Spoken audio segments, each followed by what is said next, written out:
Good evening and welcome to this evening's debate. It's a great pleasure to see so many people here this evening. It's probably about 3 times bigger than any previous Intelligence Squared debate, and in a very sort of appropriate setting, Methodist Central Hall, for tonight's subject.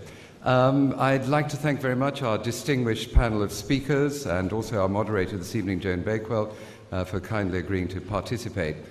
And also thank you to the Times newspaper, our media sponsor.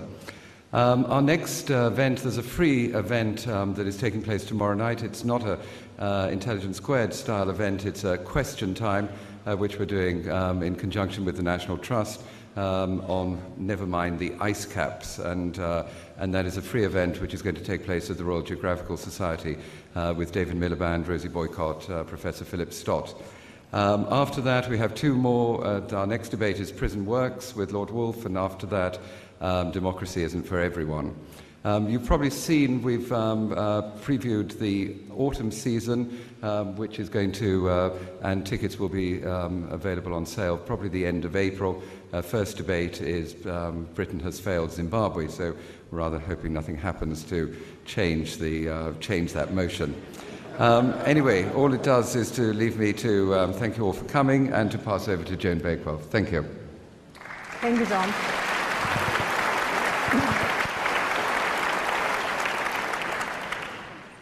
It's a tribute to the power of ideas and to the distinguished panel that we have today that tonight's motion has attracted so many people to come to hear. The motion that we'd be better off without religion. It will be conducted like the formal debates of the Oxford and Cambridge unions, with the 3 speakers on either side whom we will hear. We will then have the result of the pre-vote in which you've already cast your judgment, and then we will have questions and answers before a re-vote on the motion. Fine. So let me call upon the person who is to propose this motion. We would be better off without religion.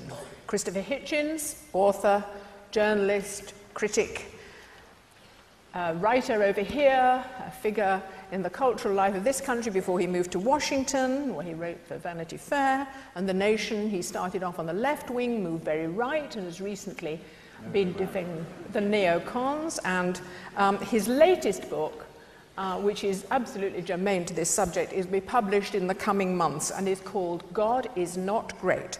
Christopher Hitchens.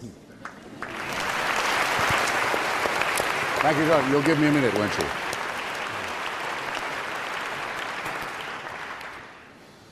Thank you very much, Joan, for that slightly misleading introduction to someone who may no longer be a socialist, but still vibrates to Marxism. Thank you, ladies and gentlemen, for coming. I think I'll be able to be reasonably terse, given the very heavy artillery that follows me on our side. I think it might perhaps have been felt when I was chosen that the case for atheism should not be made by the spokesman for its moderate wing, Richard Dawkins. It might be okay to have at least one extremist on the panel.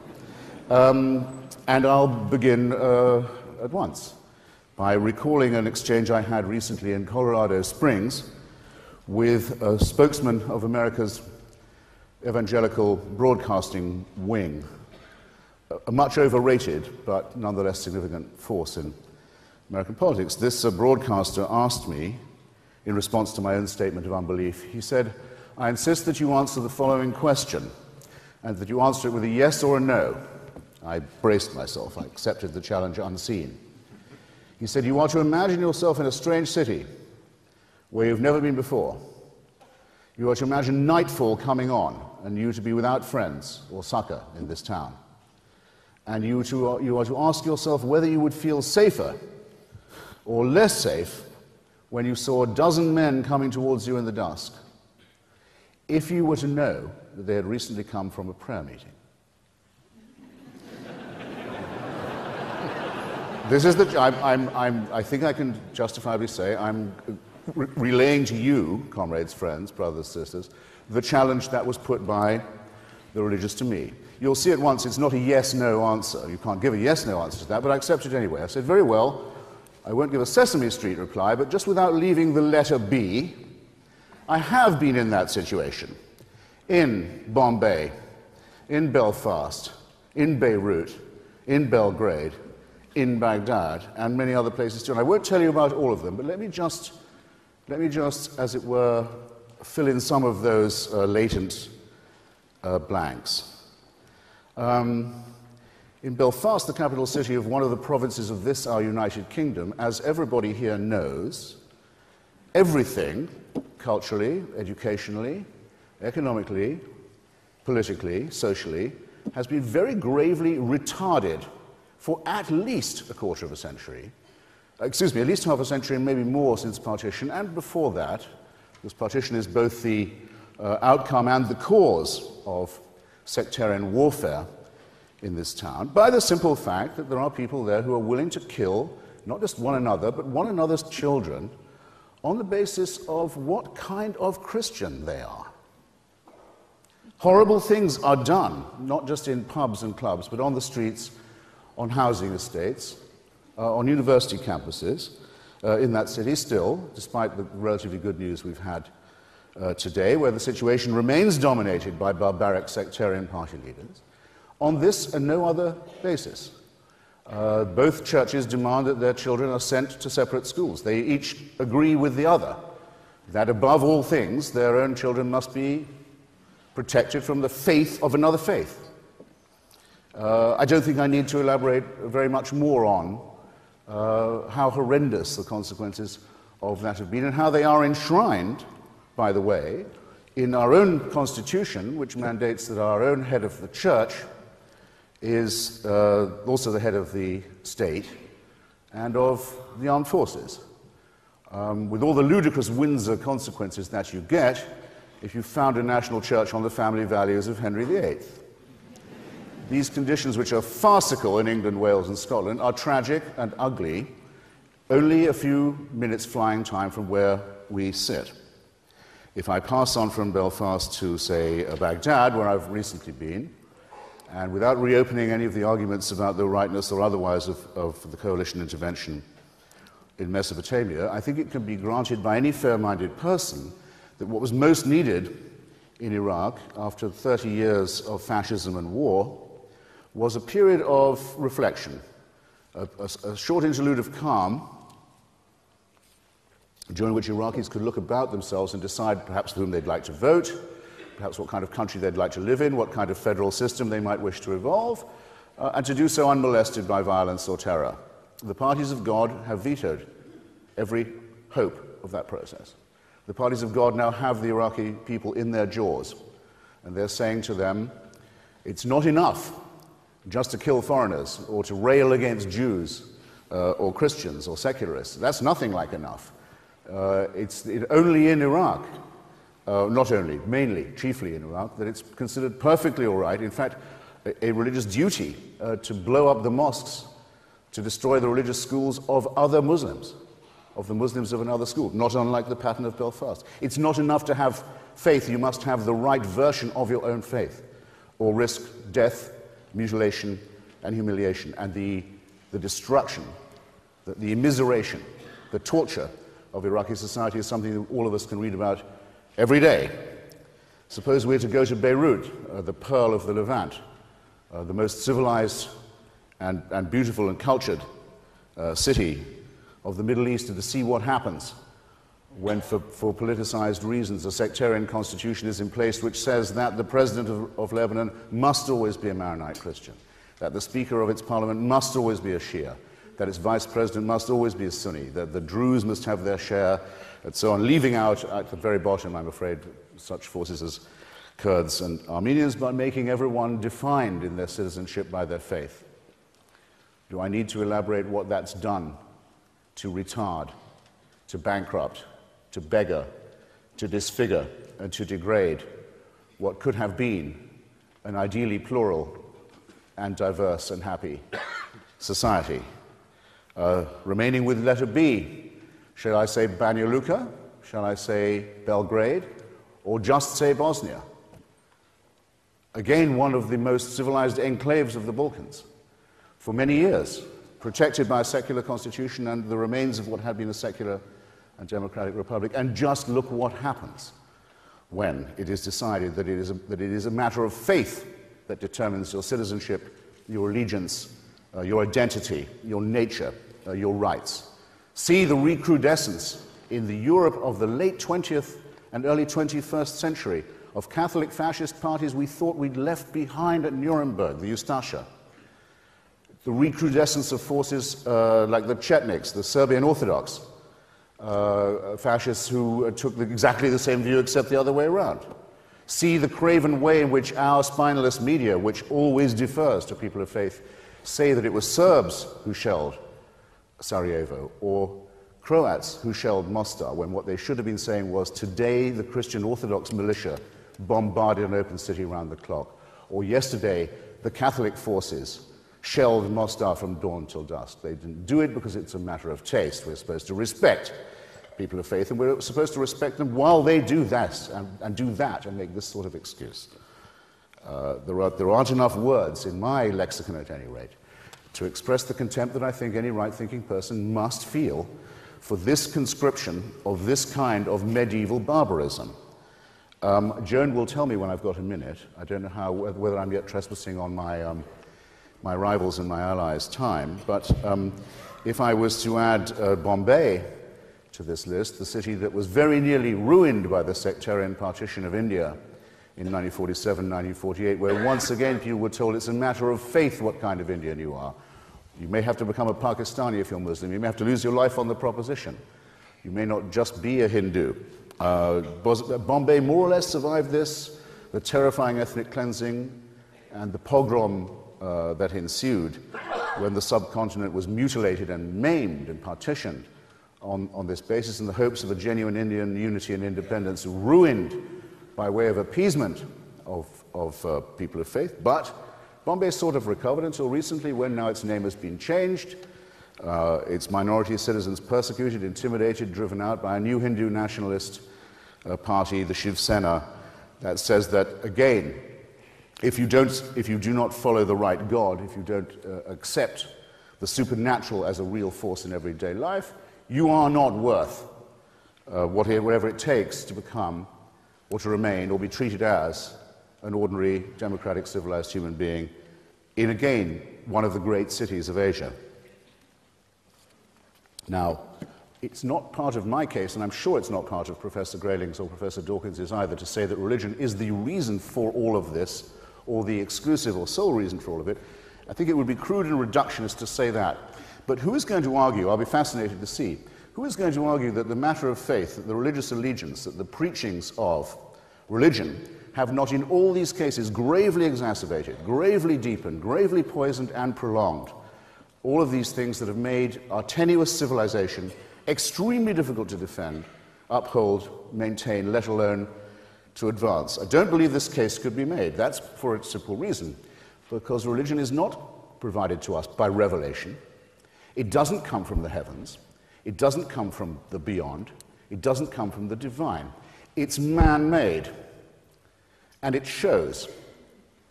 It shows very well that religion is created, invented, imposed by a species half a chromosome away from the chimpanzee. It shows, doesn't it? Well, why do we deceive ourselves on this point? And is there anywhere, I'm now going to wind up, is there anywhere of the places I've mentioned, and I exempt Basra and all the other B's I could take you around, where it wouldn't be enormously welcome if there was a mass conversion to secularism, or a mass adoption of the secular idea and principle, of the principles of Bertrand Russell, who once spoke famously from this platform, of Thomas Paine, of Thomas Jefferson, of Voltaire, and others. And I'll close by saying that I want you to be on your guard against two false issues in this respect, and I'll be very brief. When I mentioned those gentlemen, and I could mention some ladies too in this connection, like Mary Wollstonecraft, don't let anyone tell you that, oh, well, secular tyranny is just as bad. After all, there have been fascist and communist dictatorships which have been just as revolting. Fascism, as you know, was supported by the Catholic Church all through its life, and in fact till after it had died, and still is defended by it. one of the leaders of the Axis was actually the Japanese leader, was actually a god. There's no way of saying fascism and National Socialism in the Axis was secular. And in the case of Stalinism and Maoism and the Khmer Rouge, the same mistake is made, and a religion is made out of man.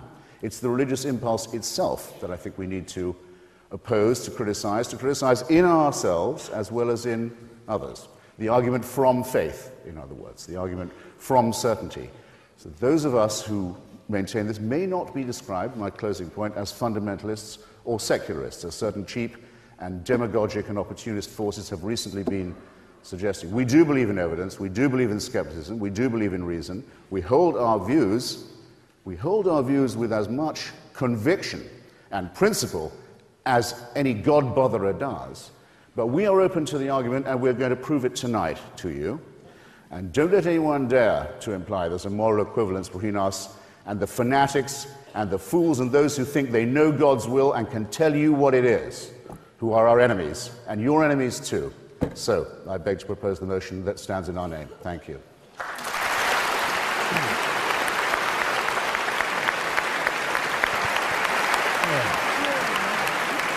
Yeah, there's a lot more than mine. Yeah.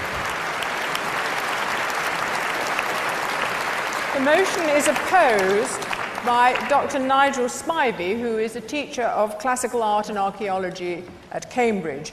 His books, which are many, include Songs on Bronze, Greek Myths Retold, and he has done several television series, of which one was called Digging for Jesus. Dr. Spivey.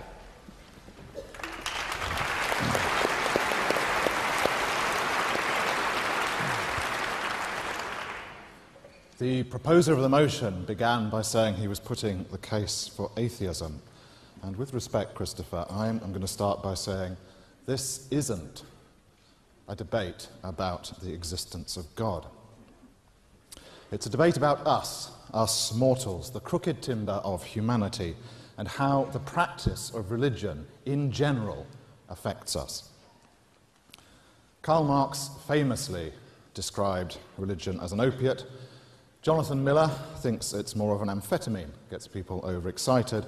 And my own meagre religious experience disposes me to think of it as a sort of anesthetic, by which I mean that when I am in situations of feeling lonely, sad, or frightened, I find myself crooning hymns that really relate to the place where we are. They're mostly Wesleyan hymns, but anything really that has the sentiment of Psalm 23 and helps one whistle and sing through the valleys of fear and death. But I'm not here to testify as a somewhat lapsed Methodist, but instead to deliver such academic expertise as I have to offer on this topic.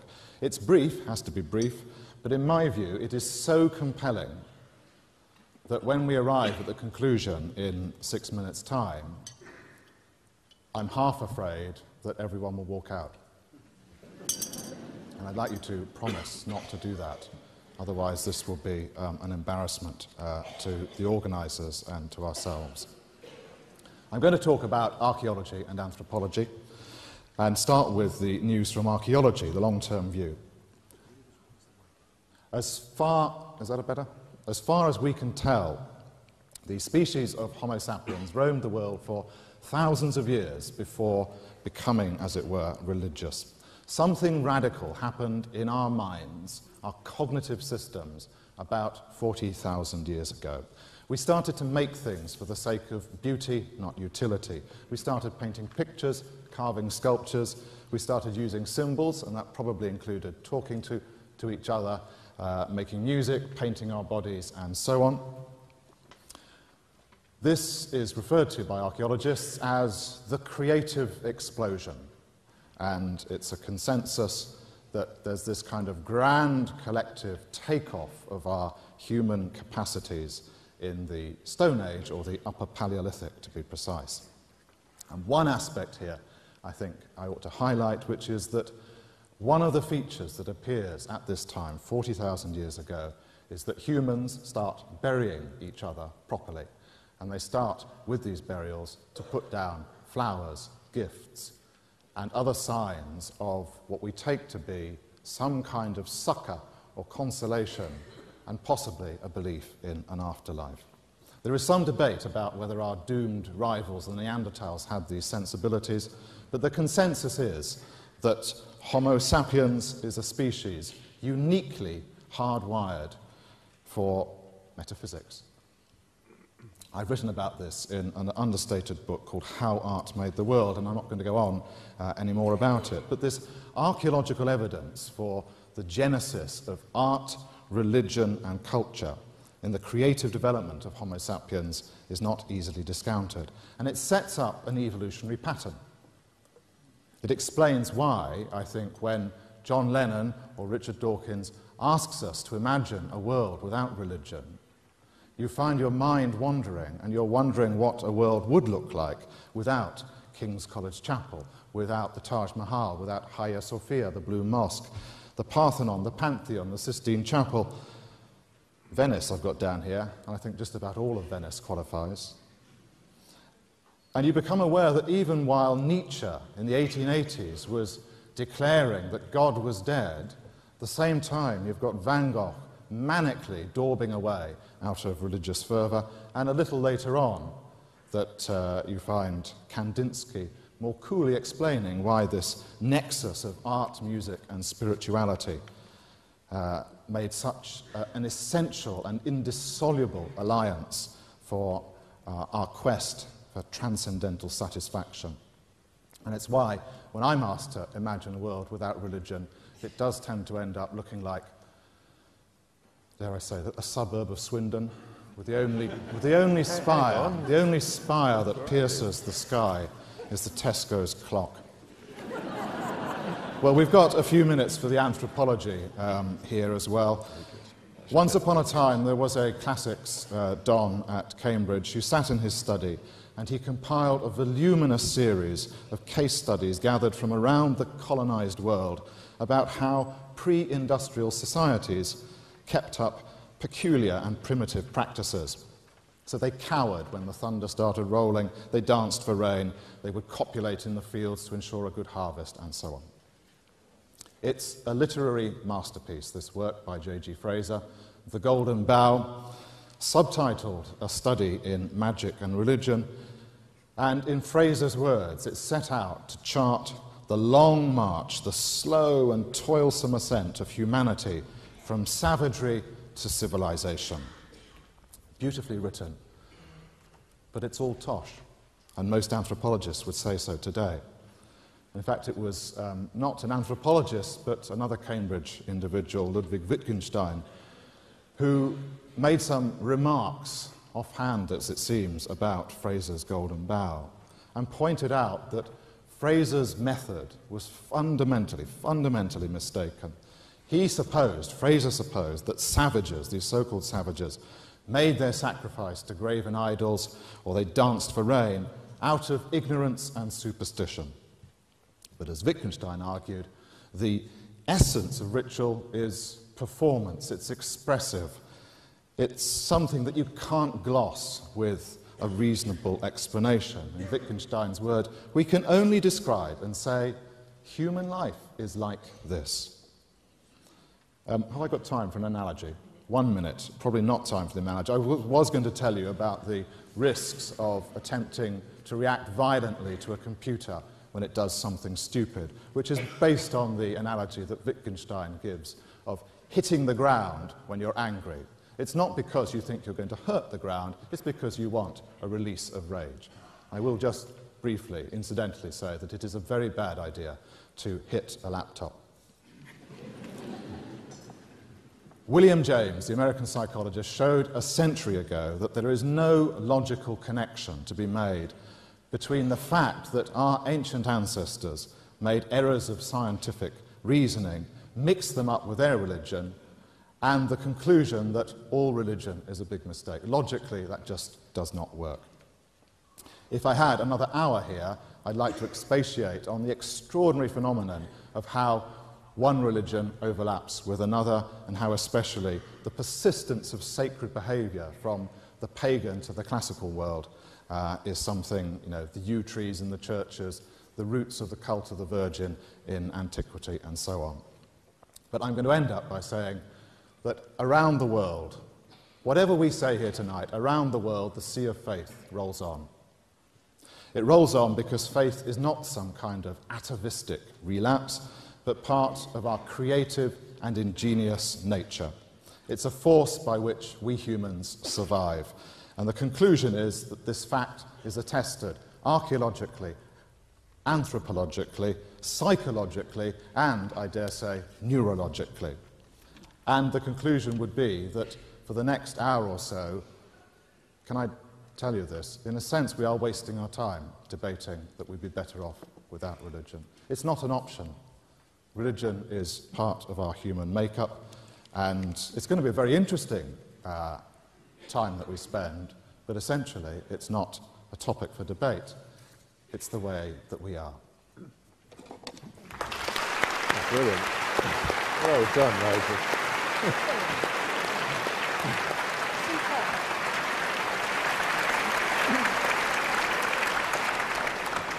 Seconding the motion is Professor Richard Dawkins, whose many books I'm sure you are familiar with. The Selfish Gene started in 1976, and there was a torrent of books that followed with wonderful titles like The Blind Watchmaker, River Out of Eden, Unweaving the Rainbow. His present book has no such romantic title. It has a very strong punch to it. The God Delusion was published late last year and was quickly a bestseller and has caused something of a sensation. So I call upon Professor Richard Dawkins to second the motion.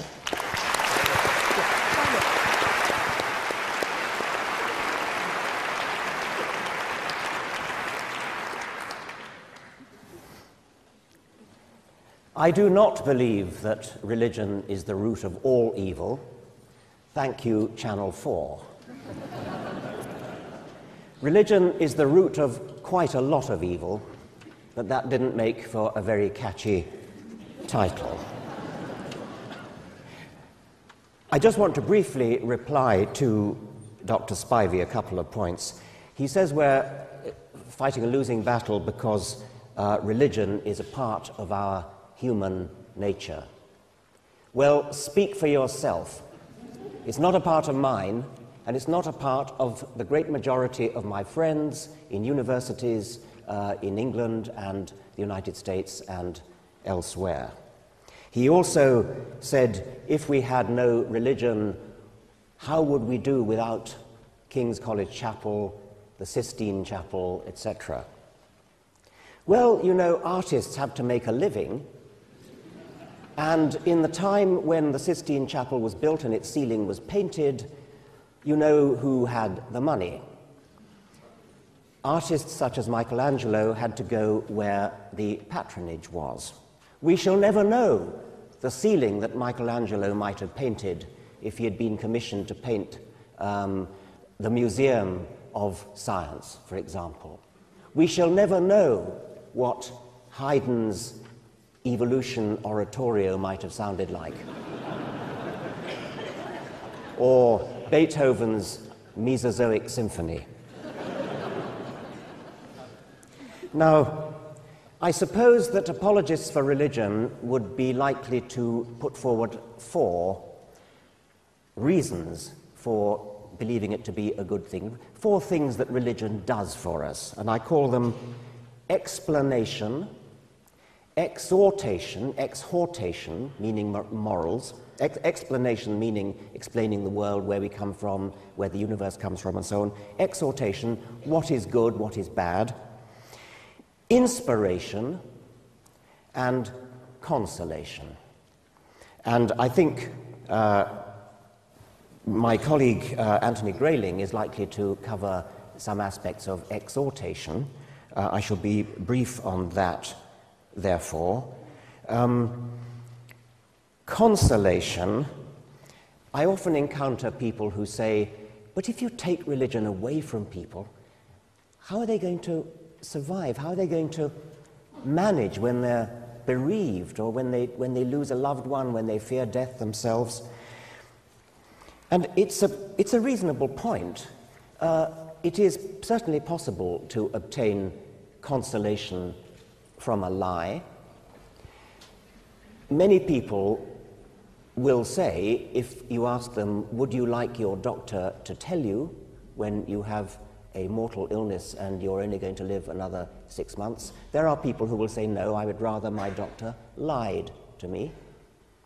And that's fine, and I would respect that wish if I were a doctor, if I thought that a patient wanted to be lied to. But I don't think it's a very dignified, general reason for supporting religion that it supplies consolation, unless, of course, it's true. And we haven't time to go into it, but I think there are very, very good reasons for thinking that there is absolutely no grounds for believing that there's any actual truth in the claims of religion.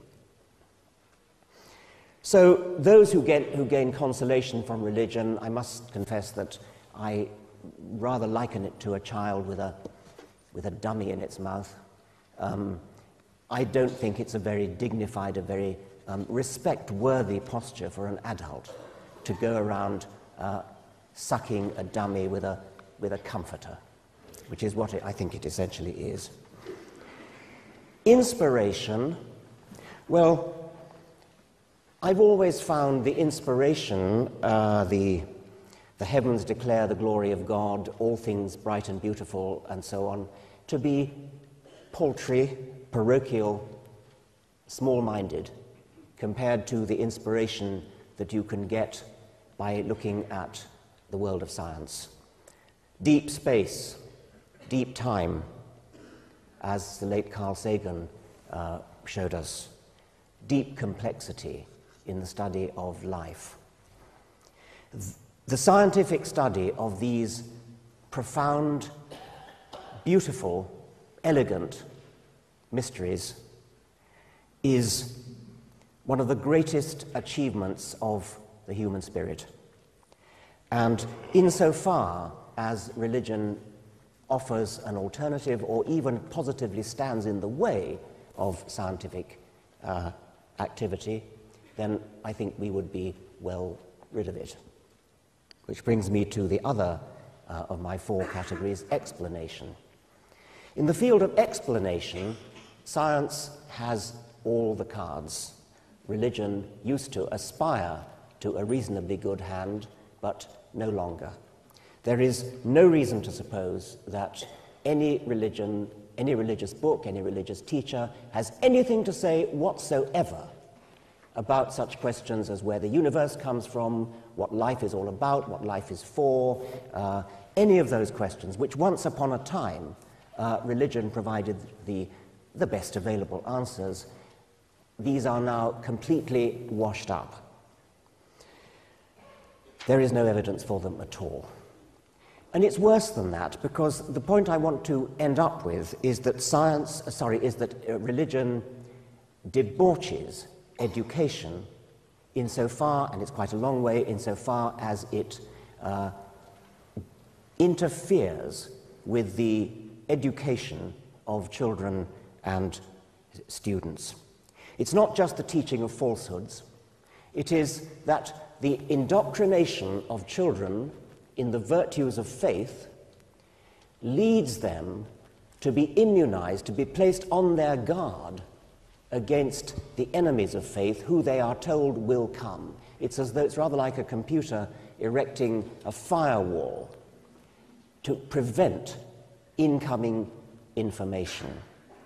I have talked to colleagues in America, scientists attempting to lecture to students on their subject, biology, and of course biology makes no sense without evolution. And whenever a lecturer mentions evolution, he sees a great sea of heads shaking, arms folded, and they are not listening. They are trained to give the right answers, they're trained to tick the right boxes when they do the exam, they know how to answer an exam on evolution, but they have been forewarned, forearmed by the firewall of faith. Whenever a teacher says anything about evolution, in effect, stop up your ears. Now that is debauching of education. A quote from Kurt Wise, who is an American geologist. He studied geology at Harvard, no less, under Stephen Jay Gould, no less. And he was set for a good career as an academic geologist, which all his life he had desperately wanted. The problem was, it came from within. It was his religious upbringing, his firewall of faith. And he couldn't reconcile the two, his scientific education with his religion. And he literally got a pair of scissors and went right through the Bible and cut out every verse that would have to go if he accepted his scientific education. And in the end, he decided there was nothing left of his Bible. He therefore tossed out science and said, and from then on, he said, with that in great sorrow, I tossed into the fire all my dreams and hopes in science. And he goes on, I am a young age creationist because that is my understanding of the scripture. As I shared with my professors years ago when I was in college, if all the evidence in the universe turns against creationism, I would be the first to admit it, but I would still be a creationist because that is what the Word of God seems to indicate. Here I must stand. If religion can do that to a highly educated Harvard geologist, just think what it can do to an average school child or student. Thank you.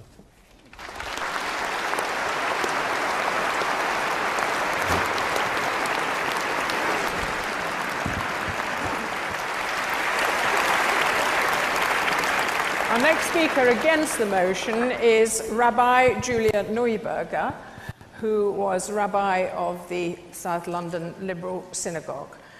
She's also written many books, of which the most recent is called The Moral State We're In. Julia Neuberger.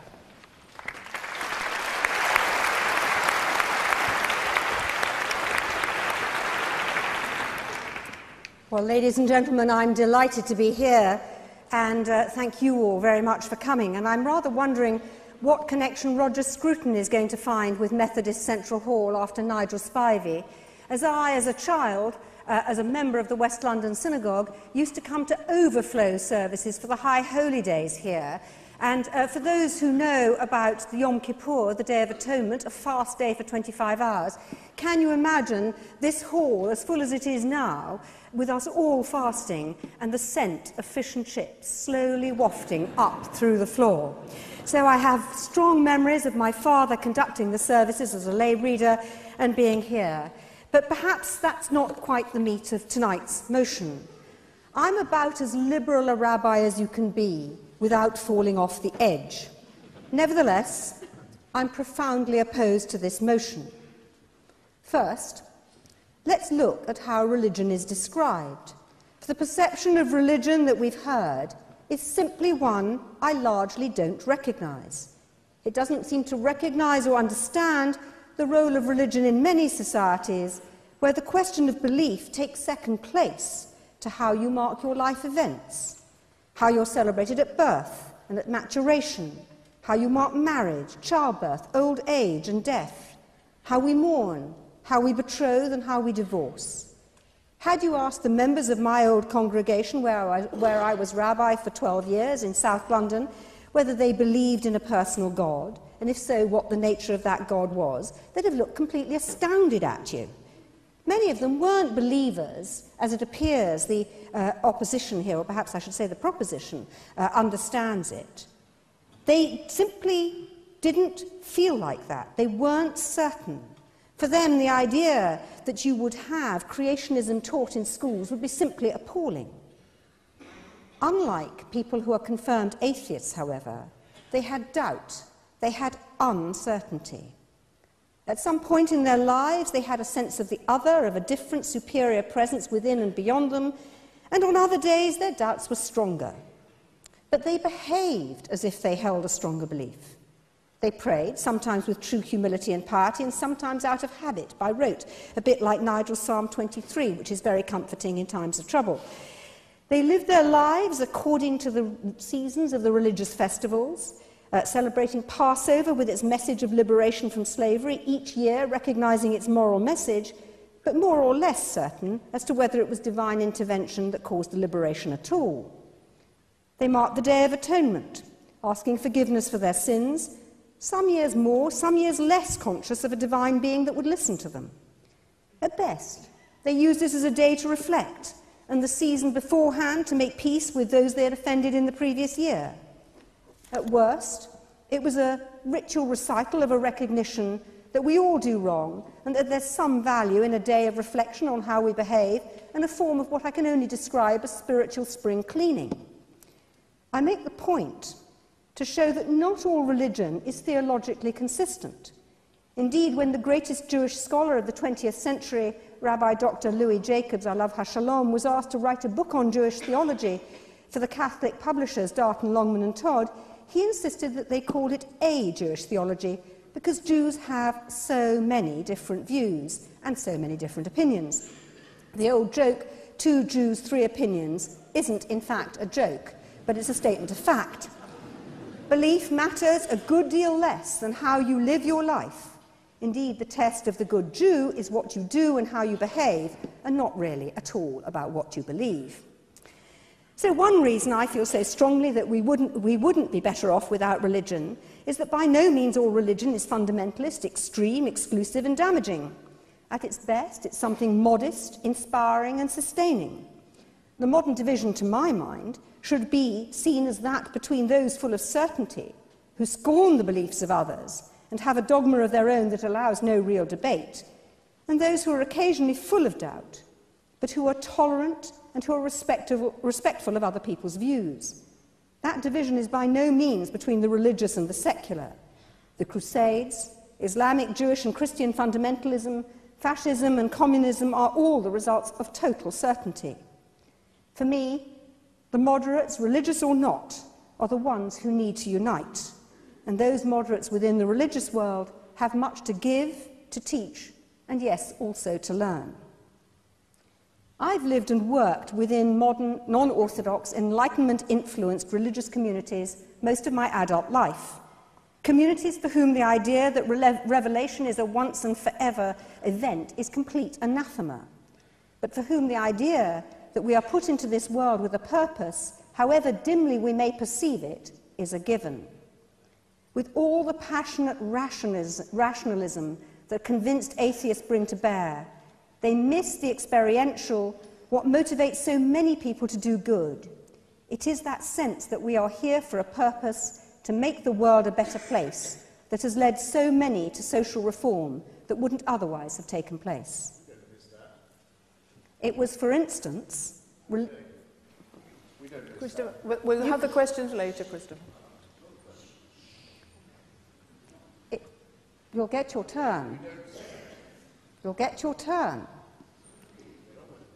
It was, for instance, religious sensibility that brought us hospice and palliative care. You may or may not share the convictions of those who developed it, but you could hardly deny that in terms of modern health care, the relief of pain of people who are dying has been one of the great advances, one that many really good scientists, desperate to find cures, simply didn't consider. Or take another example, that of slavery, the slave trade and its abolition, the bicentenary of which we're marking this week.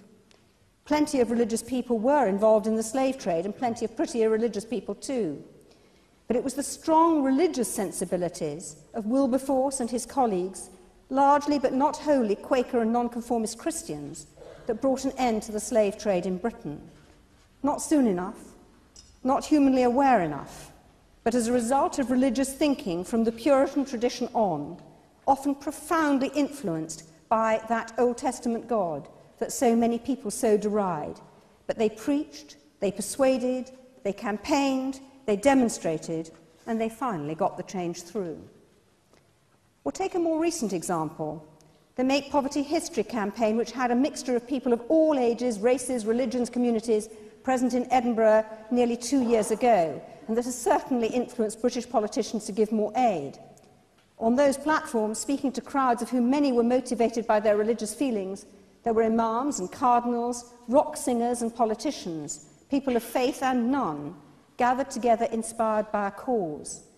The voices of the Hebrew prophets were powerful in the words of the speakers, religious or not, and Isaiah struck a chord amongst people opposed to religious force and form, but passionate about doing the right thing. I'm running out of time, but I want to make one last point. and that's about humility and the religious experience of living ordinary, faithful lives.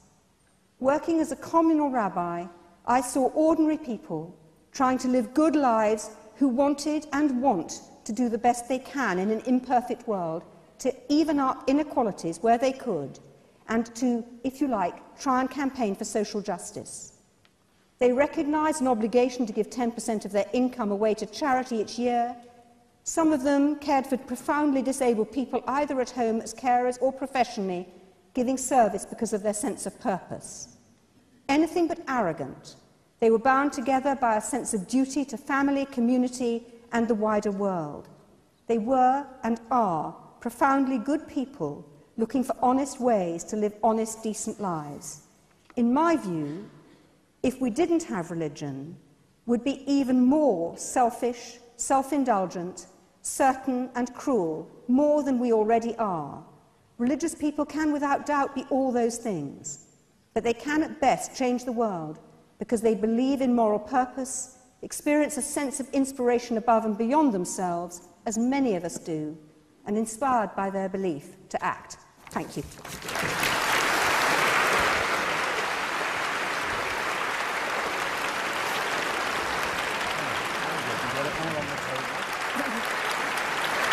The third speaker for the motion is Professor Anthony Grayling, Professor of Philosophy at Birkbeck College, author of many books about philosophy, Berkeley, Wittgenstein, Russell, biography of Hazlitt. He also wrote a book called What is Good? The Search for the Best Way to Live Appropriately. And his new book is called Against All Gods. Professor Grayling.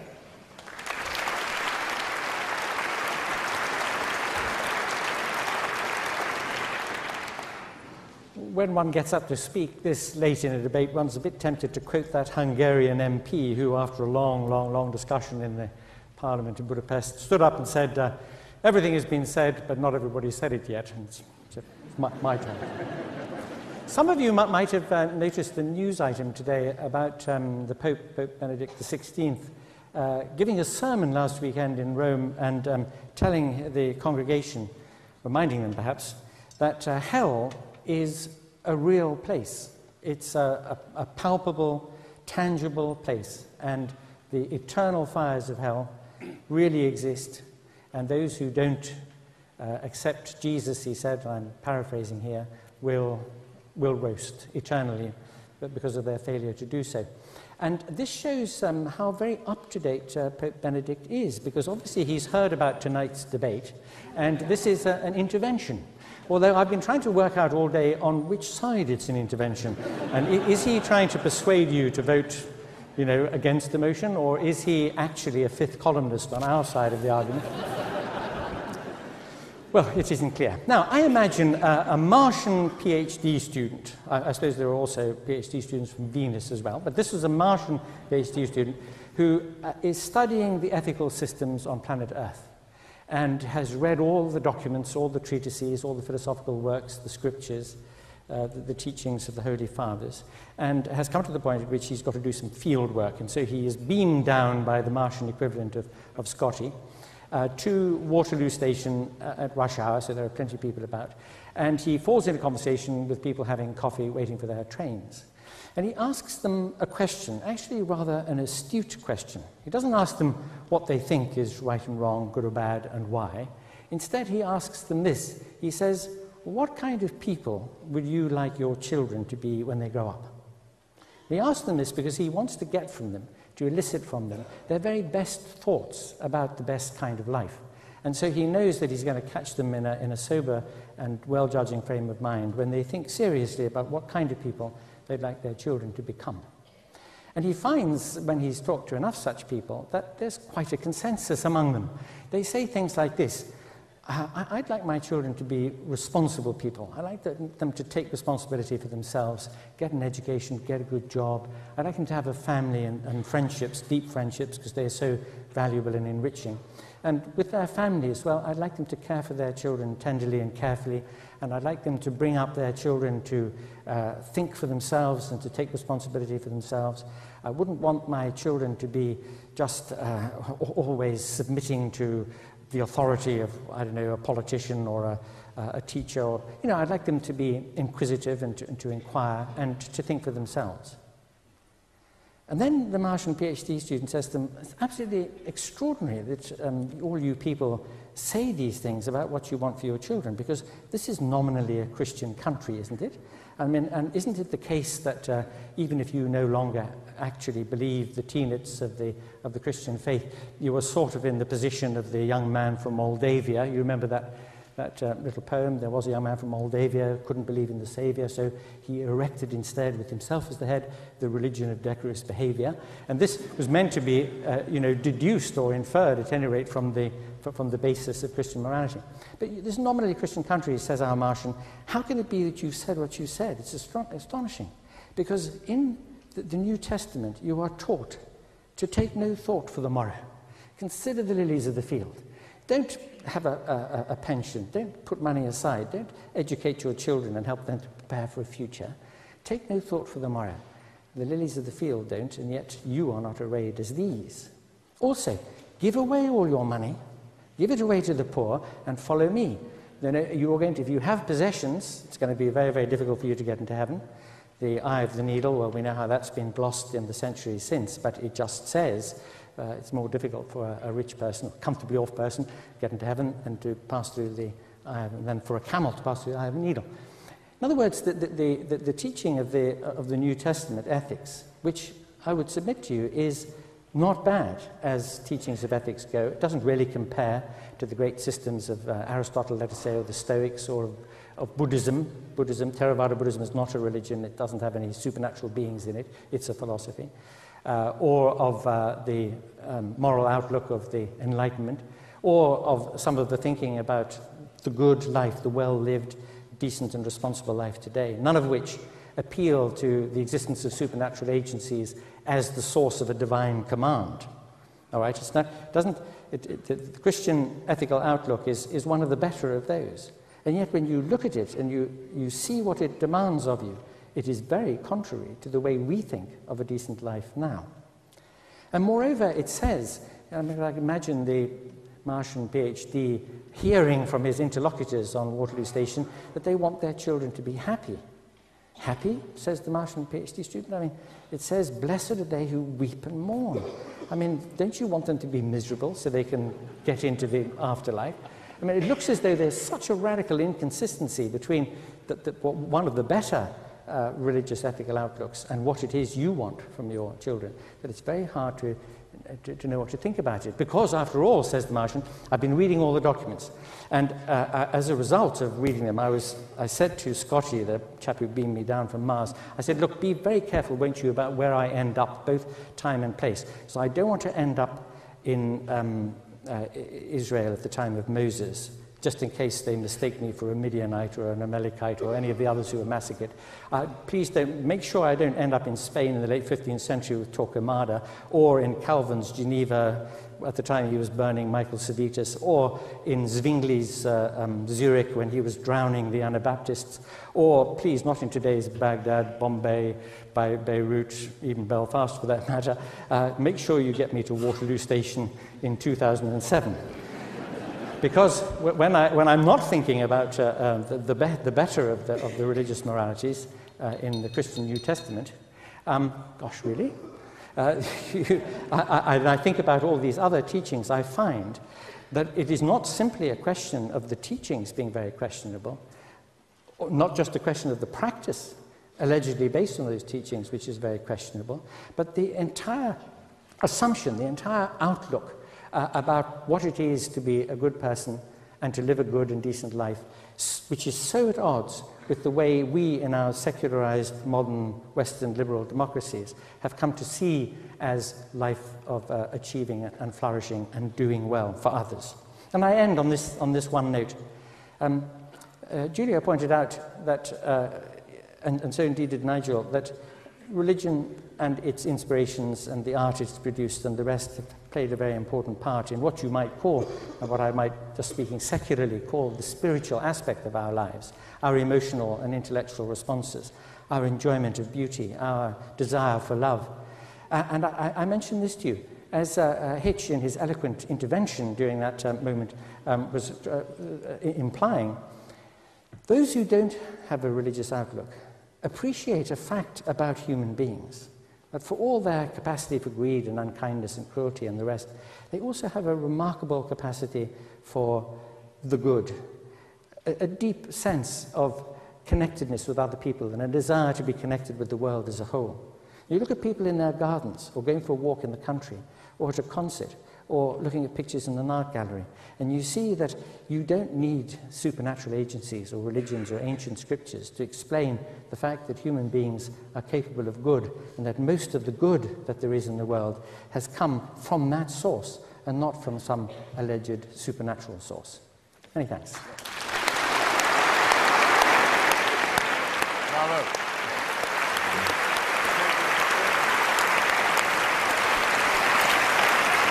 Our final speaker against the motion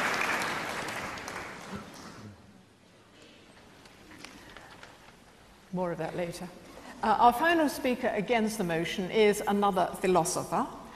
He is Roger Scruton, who has written many books upon his subject. He's written about aesthetics, he's written about music, philosophy of architecture, and he's written a book called Philosophy, Principles and Problems, into which perhaps this motion fits. So please welcome Roger Scruton.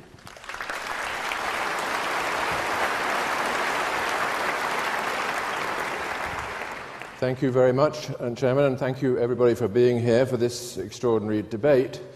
Rabbi Julia Neuberger suggested I might say something about my own connection with Methodist Hall. All I can say is that my father, when it crossed his mind that perhaps he should not bring his children up entirely without religion, searched our local town, High Wycombe, for the gloomiest chapel he could find. It was the Methodist, and we were duly sent there each Sunday. He not, of course, attending, being hoping to keep hold of the remaining bits of cheerfulness in his already gloomy personality. This had a very remarkable effect on me. It meant that I secretly went every Sunday, not to the Methodist chapel, but to the Anglican church,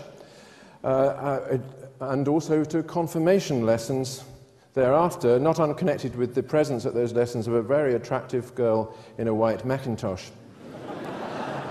This was my first encounter with that aspect of the religious experience which some people call transcendental. And I have held on to it ever since, and I entirely agree with our first speaker, Dr. Spivey, that this is something that will never be removed from the human condition. Now, I have to speak as a philosopher, so I refer to one of the great philosophers, Plato, who set out to describe an ideal republic in which reason would prevail over passion and in which the citizens would be guided by the truth. It is fair to say that Plato found ordinary humanity to be a profound disappointment, as do most of the speakers on the other side. In all kinds of ways, people conspired against their own happiness by allowing the darker forces within to gain the upper hand. They amused themselves with poetry, which told them lies about the heroes and gods. In politics, they preferred consoling lies to uncomfortable truths, and so tied themselves in knots of self-deception. When it came to music, they had a distressing tendency to prefer the orgiastic tunes and rhythms of the pop stars, instead of the upright marches which bring order to the soul. All in all, human beings as they existed in Plato's day were on the side of disorder, falsehood, and irrationality. The only solution was to devise a new kind of society with the philosophers in charge and the forces of unreason expelled into the outer darkness. The poets would be ordered to leave, so too would the priests of Dionysus and other orgiastic cults, so too would the Corybants and the pop stars. People would be educated on a diet of pure philosophy, which would ensure that reason prevailed in every decision and that the soul of the citizen would be as well ordered and harmonious as the soul of the state. Plato is only one of the many thinkers down the ages who have advocated an ideal of reason and reasonableness and who have dismissed those aspects of the human condition which fail to conform to it. Plato was ambivalent about religion, since he believed that it had both rational and irrational forms, but he was adamant that the irrational forms were dangerous and that we would be better off without them. Suppose someone were to say that we would be better off without love. After all, love often leads to disaster. The love of Helen for Paris, for instance, which led to the Trojan War. Love brings with it jealousy, possessiveness, obsession, and grief. People can love the wrong things and the wrong people. They can go astray through love as they do through hatred. Most people in this room, I hope, would respond to that argument in the following way. They would say, whatever the disasters that love may cause, love, judged in itself and without regard to contingencies, is a human good. Perhaps the greatest of human goods. The important thing is to learn to love rightly and in the right frame of mind. The disasters, if they come as accidents and not by necessity. That is surely the response that should be made on behalf of religion. Of course, religion leads to disasters like the 30 Years' War. People can believe in false gods, attach themselves to evil rituals, and so on. Religion can exert a stultifying effect on the intelligence, imagination, and humanity of those who subscribe to it. Do we think that that is not true also of science sometimes? Anyway, none of those possibilities implies that there is not a proper development of the religious urge in which people learn to worship the right things in the right way. Christopher Hitchens travels around the world visiting places beginning with the letter B and discovering all around him insoluble conflicts. Maybe that's partly his problem, but of course those conflicts exist. But is religion the cause of them, or just one of the ways in which they are expressed? Visiting one of those places beginning with the letter B once, namely Beirut, in the middle of the Civil War, I went out of the city to a nunnery nearby, in the countryside nearby, in which all kinds of victims of the Civil War had found refuge and were being looked after by a little nun. And I said to her, how on earth can you cope with this influx of damaged people? What are you to do about it? And she said to me something very simple. She said, que le bon Dieu est bon. On lui donne comme ça, et il nous rend comme ça. She opened her arms and said, he gives us back 10 times what we offer him. And what had he offered her? He had offered her the ability to look after damaged people of every faith and restore them to a sense of normality and to live life again. That seemed to me to be an adequate expression of the religious urge. Now, but to defend the religious urge, we have to know what kind of thing we, as religious people, are. And this is the place where philosophy has something to say. What part of our nature draws us to religion? And what is needed if that part is to be rightly guided? Science and logic are not the only spheres in which our reason shows itself. We seek for the causes of things, but we also seek for their meaning. We have moral values, aesthetic tastes, yearnings and aspirations, which, for want of a better word, we call spiritual. Such things are not irrational, even if we find it difficult to provide a scientific foundation for them. Indeed, it is only a rational being who experiences the world in this way, in terms of meanings, values, tastes and aspirations, and who feels, as a result, the tension between his life and his ideals. There is nothing irrational in this. On the contrary, not to feel it is to be only half alive to the human condition. It is what I suspect Christopher Hitchens felt, seeing the disasters which he encountered as a journalist. People who do not convey to us, in whatever way, an awareness of their shortcomings do not attract our sympathy. They are not really of our kind. And isn't it plausible to think that it is precisely this aspirational side of people that draws them to religion? As rational beings, we cannot be satisfied with causal explanations only. The question why has for us another meaning. Not what is the cause, but what is the reason. For what end does this or that exist? For Professor Dawkins, religion has nothing to say about what life is for, so he said to us. But in fact, it's precisely religion which addresses the question what life is for, as opposed to what caused it. As rational beings, we look for meanings, connections, harmonies and symmetries. We want the world to make sense to us and to answer our questions not merely in the way the laws of nature answer the inquiries of a scientist, but in the way that the laws of harmony answer the aspirations of a musician. Our reason overreaches the bounds of science, and this is not a deficiency in our reason, but a deficiency in science. Moreover, as rational beings, we make an absolute distinction between right and wrong, good and evil, virtue and vice, and we found our lives on the belief that some things are intrinsically worthwhile and to be pursued for their own sake. Not pleasure only, but love, duty, virtue, and kindness. We can't mount a deductive or scientific argument in favour of those values, for all that Professor Grayling says, but we condemn those who condemn them and believe that reason is on our side. All those facts about the human condition dispose us to look for the places where we can stand, as it were, at the window of our empirical world and gaze out towards the transcendental, the places from which light from that other sphere floods over us as it flooded over that little nun in the nunnery near Beirut. There is nothing irrational in looking for these places or in the thought that we find them by locating what is sacred, sacred words, sacred texts, and sacred rituals. Now, I don't deny that there are wrong ways of pursuing this religious quest. Those for whom faith is a call to arms are obviously a threat to all of us. But although they make the most noise, they are not the most numerous among religious people. For most people, religion is what it has always been, a cultivation of piety, a humility in the face of creation, and an attempt to live according to a shared moral code. That is what reason demands, and it is only those who have a narrow and stultifying view of human reason, who wish to reduce it like Plato to the abstract pursuit of philosophy, or to reduce it still further like Professor Dawkins to the more concrete pursuit of science, who would wish to banish religion from our ideal republic.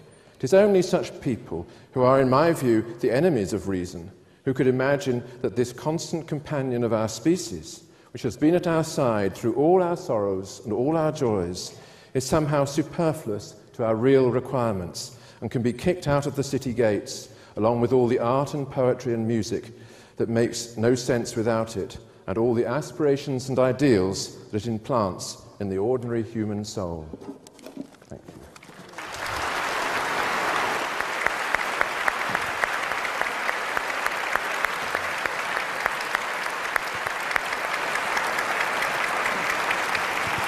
Now, the subject is now up for debate, but before we begin, I will give you the result of the pre-vote, which you voted for as you came in.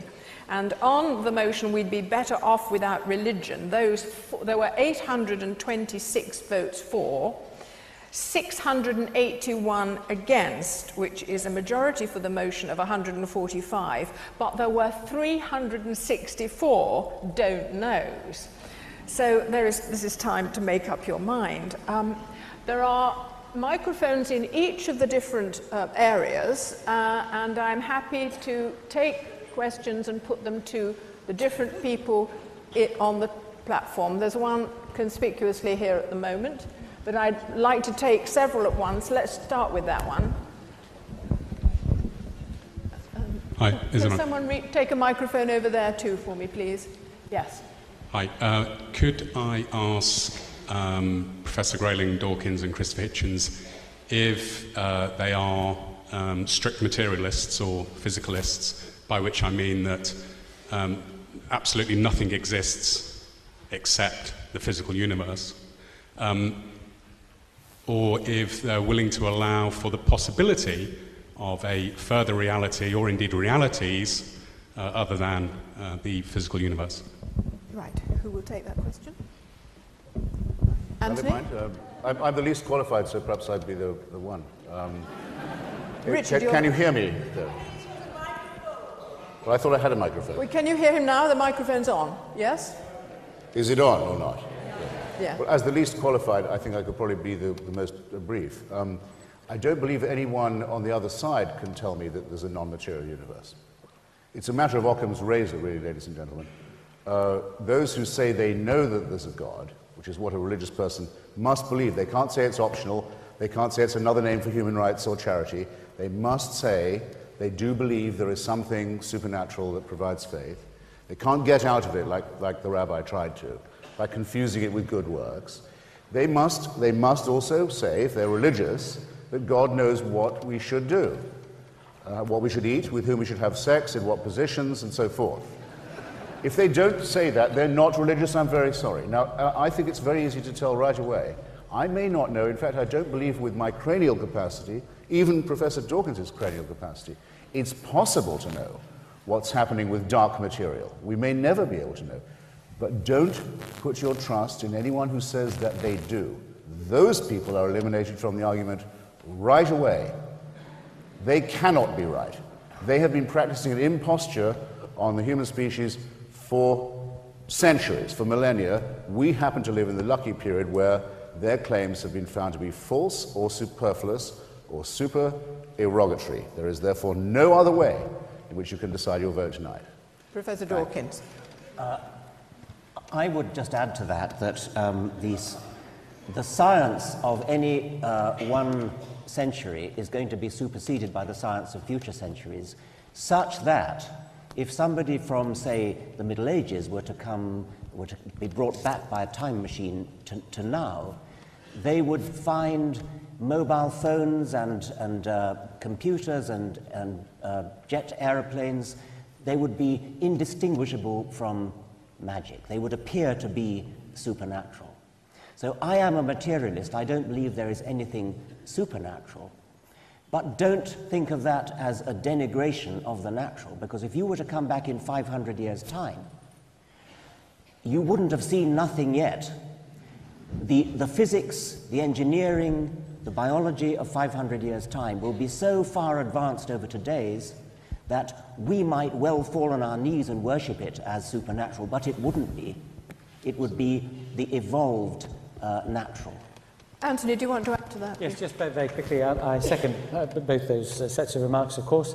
I just want to add, though, that thinking that there is just the natural world governed by natural laws and that there aren't supernatural entities or agencies in the universe, still less any that have any direct interest in, as Hitch says, what we wear and what we eat and when and so on. In thinking that, one mustn't, again, fall into another trap, which is to think that somehow your attitude to the natural world is one of so-called fundamentalist certainty. And the great thing about the scientific mindset is its acceptance of open texture, of the fact there are lots of things we don't know and understand, and we're looking for and trying to understand, and we're prepared not to leap to closure, to leap to a neat, easy story to understand, which tells us what the beginning was and what the end's going to be. Now, very often, in the case of people who appeal to religions to provide that kind of explanation, what they're doing is that they're answering the question, why is there a world, by saying, well, because Fred made it, as if that answered anything. Substitute God for Fred there, by the way. Or, you know, why are we here? Because Fred wants us to be. You haven't answered anything if you give a supernaturalistic answer to it. But the fact that there are lots of unanswered questions in science is just the fact about this preparedness, the intellectual courage to go on not knowing all the answers, but looking for them. As actually Professor Sidney Morgenbesser said, when asked the question, why is there something rather than nothing, said, if there was nothing, you'd still be complaining. Right, I'm going to wrap up several questions together now, otherwise people won't. There's somebody over there, there's somebody here, and there's someone up there. So can we hear those three questions, please? Yes. I want to ask a question that I think many of us think about when we're parents. I want to ask Baroness Julia Neuberger about our children. What are they going to believe? My children, I have three, one's a doctor, but they don't go to church or to synagogue or to any religious ceremony. What will happen to them and their children? What will their children believe? Could you give me some indication, please, of what to predict what is going to happen to religion in the future? Right, thank you very much. We'll hold over that question. Julia's made a note of it, I'm sure. Yes. Madam Chairman, Christopher Hitchens seems to imply that unless one practices one's religion to 100% of its tenets, it's not worth practicing. Now, I regard myself as what I call a line-drawing Jew. I don't practice all 613 tenets of the law. I draw the line and practice those which I do. But in my book, religion is about three things. It's about a code of living, it's a framework by which we live, and it teaches self-restraint. Now, that's nothing to do with Judaism. It applies to all the main religions. And Professor Dawkins, would you not have that taught to the children at an early stage? Fine, we'll take that question on board. And then there's a question up there, I believe. Yes? No, we can't hear you. How about now? Yes. It's a question for Dr. Spivey. Do you think that the slaughtered millions and hundreds killed every day in the name of faith are better off for the existence of the Sistine Chapel and some pretty paintings?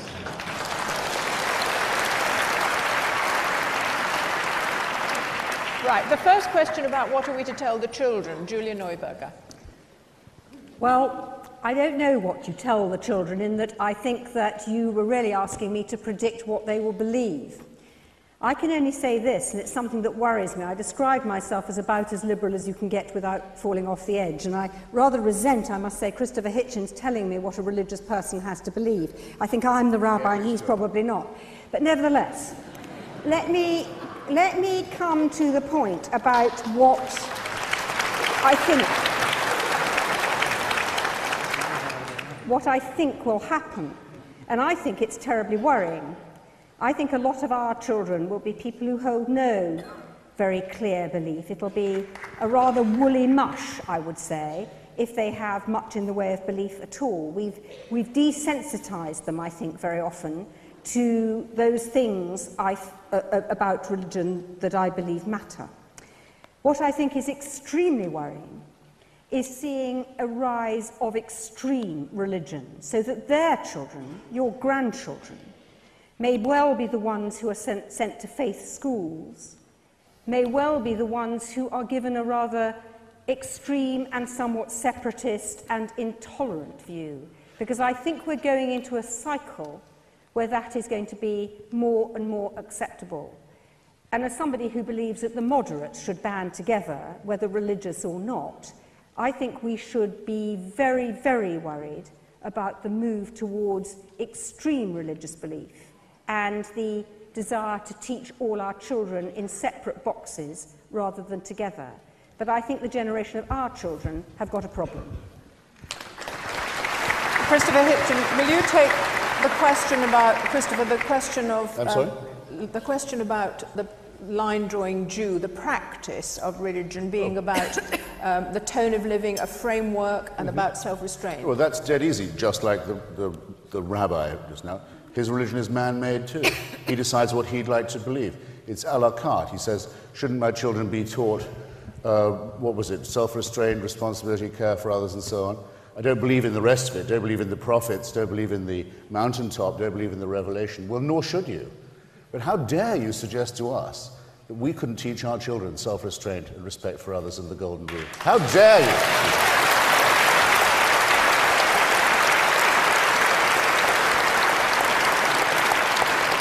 Dr. Spivey, I think the question put to you about whether the slaughtered millions were worth the Sistine Chapel was something of a rhetorical question, but would you have a comment to make on it? Yes, it was slaughtered millions every day in the name of faith, and that's quite a rhetorical exaggeration of the thing. And it's also twisting what I was saying about the nexus of art and religion. I would argue that the Sistine Chapel is one of those things that shows humanity at its best, and a religious conflict, one of the things that shows us at our worst. I don't buy this idea that if we were all suddenly to cease being religious, which, as I've tried to argue, is, I think, physically and psychologically impossible, that there would be a complete absence of ethnic or any other kind of conflict. And that strikes me as incredibly naive. Thank you. Can I... Another clutch of questions. We're not going to get, the hands are going up everywhere. I apologise now that we won't get them all in, but there's one over there, and one over there, and one over here, but I'm looking for one up here. Is there one up there? Yes, okay, there's somebody over there, so that's 4. Can you be quite quick, please? a question for Professor Scruton. If religion is essentially the creation of meaning out of brute matter, then do you think it's possible to make a religion of secularism? And if it is, do you think that the proposers of this motion are its high priests? Okay, Roger. Yes, the question here. I disagree that we need religion to teach us that flowers are beautiful and that without religion or with religion we'd still kick over sandcastles. I would therefore question whether anybody could explain to me whether an actual fact would be, I think that we'd be much the same without religion, and I would like somebody to tell me other than that. Fine, okay. And a question up here? I would broadly support this motion, but I got one little doubt, which was alluded to by the first speaker, and that is that perhaps we're somehow hardwired for religion. And I think perhaps there's some evidence for a genetic predisposition to a religious belief and so on, and therefore perhaps it persists because of natural selection. And I just wanted to ask Professor Dawkins whether that might be a good argument for why it persists, or whether it's perhaps an indirect consequence of something else that we're better off with. Okay, and the fourth question, yes. Is this on? Oh, that's better. It's an observation and a question. The observation is seemed to be from this side seemed to be an argument for transcendence rather than for religion. Perhaps the anti-side of the anti-side might clarify that a little bit. But the question is to the panel, which is: do they think that there may be, given the contingencies of history and culture that created religion in the first place, there might be an opening of a space that could give us all the great Kandinsky-like transcendence without the thousands of corpses? Could that be a possibility? Thank you. Okay, Roger, would you take the question about the secularism being its own religion and these being its high priests? Well, this is a slightly cheeky suggestion. If what Dr. Spivey says is right, and I'm inclined to agree with him, then of course there is a religious need in all of us, and if the religious belief systems that we've inherited are suddenly, for whatever reason, unpersuasive, it is obviously true that if what he says is true, people will look for other ways of satisfying the religious urge. They will write passionate books condemning the old religious belief, perhaps called the God delusion or something like that, and accuse the advocates of the false sciences of heresy, and maybe indeed wish to represent themselves as the saviours of mankind. And to that extent, it is obviously true that we do have a kind of religious urge, a much more vehement religious urge, on the other side of this debate than on this one. We are downstream from all those religious conflicts. I suspect us on this table. We recognise with a certain element of sadness our inability to go out and kill on behalf of our faith, which Professor Dawkins has obviously not lost. So maybe it is true. Would one of the high priests like to respond? Richard? I face two questions. Firstly, is religion true? And second, is it necessary for human psychological welfare or something of that sort? If it isn't true, then for anybody to maintain that somehow humans need it and you're wasting your time trying to get rid of it, what an amazingly patronizing and condescending thing to say. We intellectuals, of course, know that it's not true, but all those poor people out there, they need religion. I mean, what a condescending thing to say about all those people. Either it's true or it's not. And I have enough respect for people to say that if it's not true, people will reconcile themselves to that and will not find any need for it. Now, I was asked a specific question: is it in the genes? Is there some Darwinian reason for religiosity? Maybe there is, but that doesn't bear in the slightest degree on whether it's true. I care about whether it's true. I also care, as a Darwinian, about the origin of it, and I'm interested in the origin of it, and I'm inclined to agree with the implied suggestion of the questioner that it may be that religion itself has no advantage, but it may be that it's a byproduct of some other psychological disposition which does. But that is an entirely separate question from whether it's true, and I don't like it when people say, oh, humans need it, or we have it built into us in our genes, or Darwinian natural selection has built into it, therefore that somehow validates it. Of course it doesn't validate it. It merely says that it's been built into us by natural selection, just as all sorts of other probably disagreeable things have been built into us. Doesn't mean we can't try to cure ourselves. Right. Okay, can I just...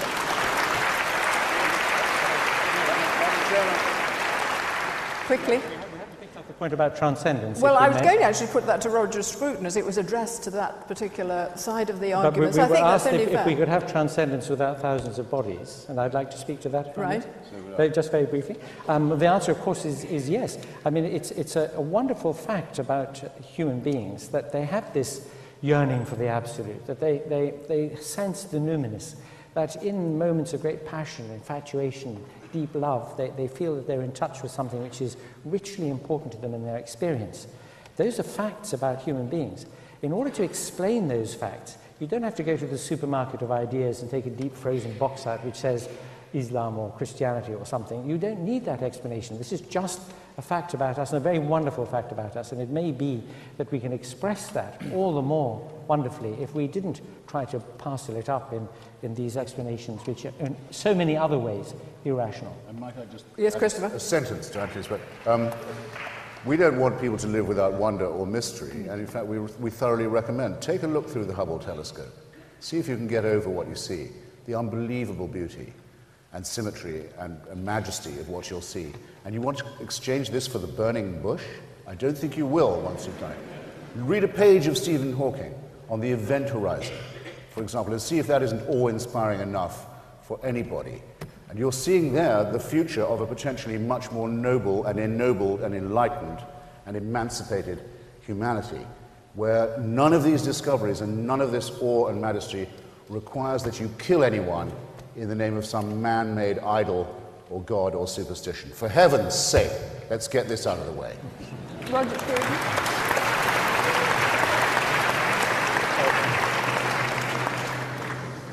I think that there is a real question as to what transcendence is and what its place is in the experience of all of us. Christopher Hitchens just referred to the burning bush. The voice that spoke from that bush said, "I am that I am."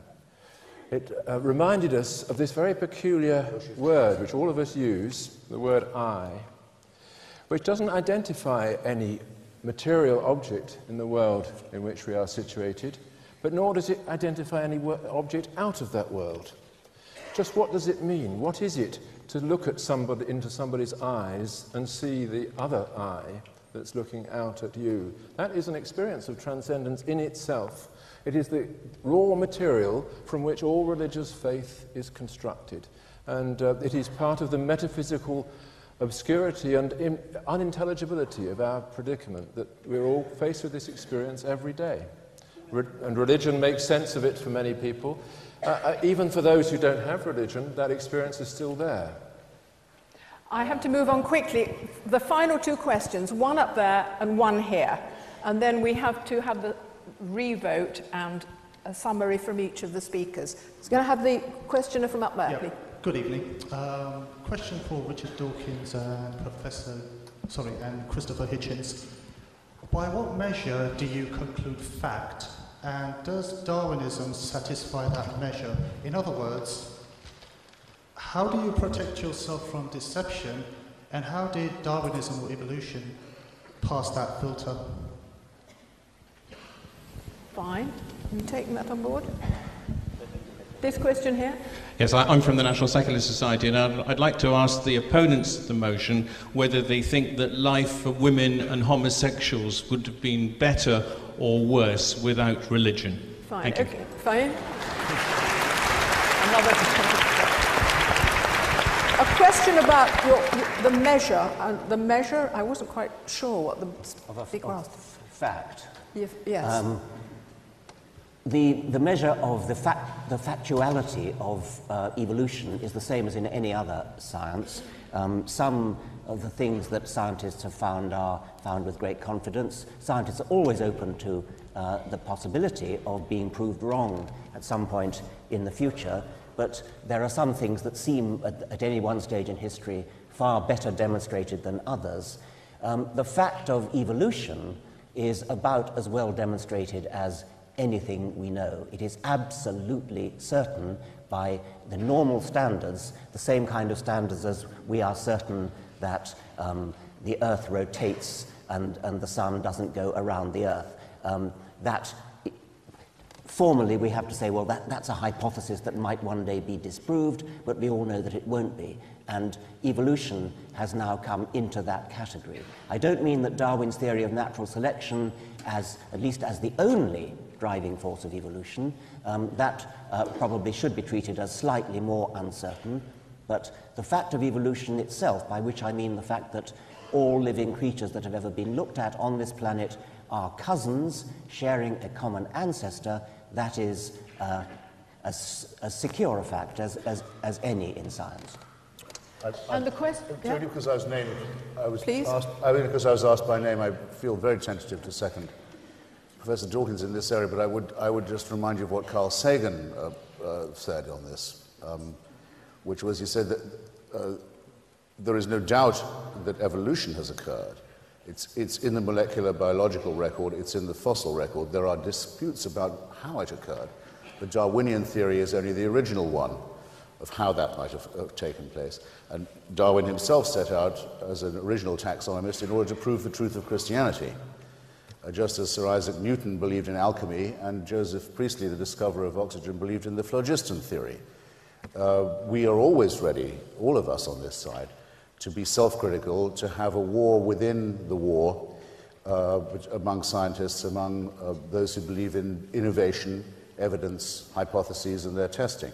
But that's entirely different from anything that is based on faith, on the supernatural, or on revelation, all of which belongs to the abject childhood of our species, before these things could even be discussed. There's no contest between the two magisteria, if you like. Can I finally put the last question to the people who oppose the motion, which is, would the lot of women and homosexuals be better without religion? Julia? I think it depends where. I think there are present extreme forms of religion that persecute women and certainly persecute homosexuals. I think when you look historically at religions that we recognise and at pre-religious times, and Nigel can talk more about that, you would see tremendous bad treatment of women, and I suspect that historically things have got marginally better for women and not a lot better for homosexuals within the main religious traditions. I have to say, in the non-orthodox religious traditions across the faiths, the position of women and of homosexuals has improved hugely. But don't forget that science also treated women and treated homosexuals extremely badly. Until the 1970s, in my certain knowledge, gays were being treated with electroconvulsive therapy as a form of medical treatment. I'm not sure what the evidence was for that. And don't forget that the description of hysteria as something that particularly affected women because of their wombs was also apparently a scientific thing. I'm not blaming scientists for that. I'm just saying that historically people have treated both women and homosexuals and indeed black people and all sorts of other minorities very badly. I think religion can give you insights to treat people better and equally, and I'm not sure you can blame religion for it all. Roger, would you like... Nigel? I can't see the particular questioner, but if you'll pardon, as Judah said, a historical reference. Never in human history have gay men enjoyed better rights than in classical Athens in the 5th century before Christ. The only way that a woman could get any position of power or respect in that society was to become a priestess. The gay men were given rights essentially because they believed in an almighty God, Zeus, who was himself a gay man. So one can bat these things back and forward, and I could say you wouldn't have a Hippocratic oath without religion, you wouldn't have orphanages without religion, there would be children scrambling up the chimneys of this capital without religion, but in a sense it's beside the point. It's beside the point. The point is that there are many manifestations of our religious impulse. Some of them are appalling, and others of them are thoroughly ennobling. But we have them all the same. And no one on the other side, however many books they publish, however many documentaries they make, is going to get rid of it. Thank you. We're running late, and I know many of you probably have dinner appointments, but I'm now going to ask for a summing up from each of the people in turn. I'm going to ask them for 2-minute summing up of what they have thought throughout the evening. But while they're doing that, you will be voting, and you will have brought into the hall a card like this. Please tear it in half and vote either for or against the motion. And if you wish to abstain, then don't tear it and put the whole lot into the box. People will come round with the boxes, and while they are doing that, we will hear from each of the speakers in turn. Okay? If you're going to hear them, you'll have to... You need a spare one? Yeah, well, it's okay, Chris.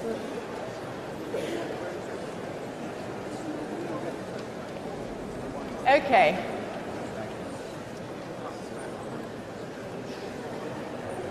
Right, before the groundswell of conversation gets too loud, I'm going to ask Christopher Hitchens to summarise what his feelings are at the end of this debate. Christopher. I think I'll address myself principally to Dr. Spivey, who has ducked the motion not by saying that religion should be transcended, or we would be better off if it were to be, but rather, like Dr. Scruton has simply said, well, we can't hope to. We're stuck with it. Well, that's not what the motion says. The motion says, suppose we could, as some of us have, transcended the supernatural and the superstitious, would our example, if followed, not be a superior one? I think we've made a pretty strong case for that. I'll correct him also on another point, a very common misapprehension, and I'll try and demonstrate in doing so that we are not on this side deaf to the numinous, as it were. It is flat out not true to say that Karl Marx referred to religion as an opiate or an opium. What he says, I can quote it from memory, from his contribution to the critique of Hegel's philosophy of right, is this. He says, religion is the sigh of the oppressed creature, the heart of the heartless world, the spirit of the spiritless situation. It is an opiate for the sufferer, for the people. So he goes on to say, the demand to give up its illusion is the demand to give up the condition that requires illusions. And he closes by saying that criticism has plucked the flowers from the chain, not so that men and women may wear the chain without consolation, but so that they may break the chain and cull the living flower. Now, the fact that you've been lied to about what he said all this time by religious spokesmen shouldn't conceal from you the knowledge that we have a very clear understanding of where this impulse comes. I actually don't like the Sistine Chapel. I didn't like it even before I knew that every brick of St. Peter's was raised by the sale of indulgences, which obviously changes nothing for Dr. Scruton either, by a special sale of indulgences, by the way. But I do like the Parthenon very much, and I've written a book about it, and I think as an achievement of artistic symmetry and architectural glory, it probably has no Christian rival. But I believe that I can. In fact, I know I can. I'm sure I'm not the only one who has been there and said and appreciated and loved it without having to subscribe to the superstitions of the Eleusinian mysteries, to the cult of Athena and Zeus, to the Melian expedition and the Peloponnesian War, to slavery and Athenian imperialism, and to human sacrifice. We can have our Parthenon, and we can indeed recover it from what was done to it by Byzantine Ottomans, by Venetian Catholics, by National Socialist barbarians and many others. We can still have it. It's our common property without the superstitions that go with it, without the dread and fear and sacrifice, the terrified, cringing humanity that was so much sheltered under the walls as it was being raised. And the word for that, the ability to have these things, to have John Milton's poetry, to have Philip Larkin's poem Churchgoing, to have Shakespeare, without the superstition, is called culture, on which we've all laid our lives, on which we've all sworn to defend ourselves and our civilization against, especially now, precisely against religious barbarism, against those who know they are right, against those who say they only need one book, against those who say they know God's on their side, against those who say there's a revelation. That's what culture is, that's what we're defending. Yes, we'd be better off with culture, and yes, we can have it without religion, which is a mind-forged manacle. Thanks. Thank you.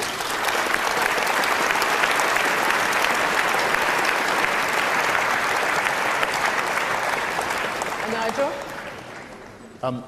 At the risk of confusing everyone, can I try and organise a straw vote? I mean, a hands in the air sort of vote. And can I ask you to be absolutely... We're taking a vote right now, really. No, this is something different, Joe. This is a question. It's not about... It could have been about who in this audience has ever shown violence against their laptop. But I'll use a Wittgensteinian example. Hands up, and don't be bashful about this. I'm going to start off putting my own hand up. Who in this room has ever, or can ever remember, kissing a photograph?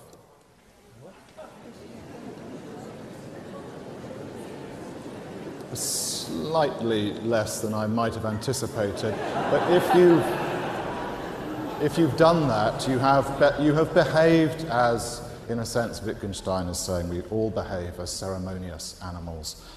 We do things that don't have reason behind them. We do things for performance. We will go into, I don't want this to become all about St. Peter's in Rome, but you know there's a bronze statue there of St. Peter, and so many people have touched the toe of St. Peter that the toe has almost disappeared. Depends who you're kissing. No, okay. We do silly things. We die on behalf of a friend. And they're things that scientists can't explain. That is my scientific view, which I restate. My personal view, and it's voiced with the glum awareness that Methodist chapels are currently closing at a rate of 100 a year. One lady said over there, what are our children going to believe? What if the motive that William James said was the religious motive? It's uneasiness. That's all he says. When you feel uneasy and you want to connect to some sort of form of hope, when things become imponderable or incomprehensible, you become uneasy. You might do this by imagining a higher power or expressing yourself in this religious way. What if that uneasiness does indeed disappear? What if people no longer feel uneasy about the fact that there might be more to life than filling a trolley at Tesco's? It's conceivable. And at that point, I surrender, like Samuel Beckett. I sort of hold my hands up and say, you know, I'll go and sit in an empty church while everyone else is carousing and just get miserable. But when the next Robespierre or Stalin or Himmler organizes us into a truly irreligious society and sends me to their version of hell, one that they've created, I'm going to go there with the letters of Dietrich Bonhoeffer in my pocket, and yes, I'll be crooning some of those hymns that nobody croons anymore, the hymns of Charles Wesley. Thank you. Thank you. Richard? Professor Dawkins. Although I can't recall ever having kissed a photograph, I have wept when reading poetry, when listening to music. I think that those on this side have come to rather resent the suggestion that religion has a monopoly on emotion, on poetry.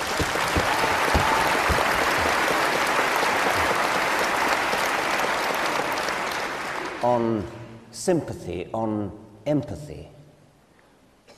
Everybody in this room, I dare say, has felt deep grief at the sight or the thought of a suffering individual somewhere in the world, maybe even of another species.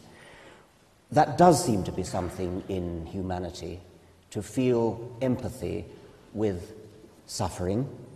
And as a Darwinian, I can offer explanations for that. I won't do it now because there isn't time. But it is a travesty that has somehow become widely accepted that if you throw out religion, you throw out the Good Samaritan, you throw out weeping at a sonnet of Shakespeare or at a Schubert quartet. It has nothing whatever to do with religion in the sense of the supernatural. Of course, you can redefine religion as covering all these emotional, artistic aspects. And in that case, of course, there's no contest. But I suggest that that's confusing and that we need to define religion as belief in something supernatural. You get your beliefs not from evidence, but from faith, from revelation, from tradition, from scripture, from authority. Now, all those are very bad reasons to believe anything. Evidence is the only reason to believe something. And that's the second point that I want to make in closing. But the first one, the main one I want to make is that we are all in this together. We are all capable of the same kinds of emotions. We're all capable of wanting to free the slaves and all the things, all the good things that have been talked about, whether we're religious or not. You cannot give religion the credit for any of those things. They are a part of humanity. The good things are part of humanity, just as the bad things are part of humanity, whether you are religious or not.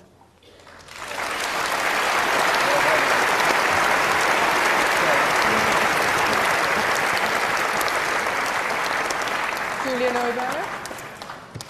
Well, I think I'm sure. In fact, I'm sure I've never knowingly kissed a photograph. I can't imagine why I would. I'd rather kiss the real person, I think, at least if it was somebody I wanted to kiss. I'm left thinking that we have a confusion here. We're having a definition of religion, which seems to me to be not like a definition I recognise as somebody who comes from the moderate wing of religion. It seems to me that the voices of the prophets may help you to do the right thing, and I'm not for one single moment suggesting that people who aren't religious don't do the right thing. But when we hear something like Isaiah saying, not interested in the forms of religion, but actually in the moral truth, that stirs me and it stirs many other people. Your countless sacrifices, what are they to me? The offer of your gifts is useless. It's new moons and Sabbaths I can't endure. But when you get cease to do evil and learn to do right, pursue justice and champion the oppressed, give the orphan his rights and plead the widow's cause, it's not the ritual that matters, but the moral cause. It strengthens my resolve. It strengthens lots of people's resolve. It sensitizes you to issues of justice.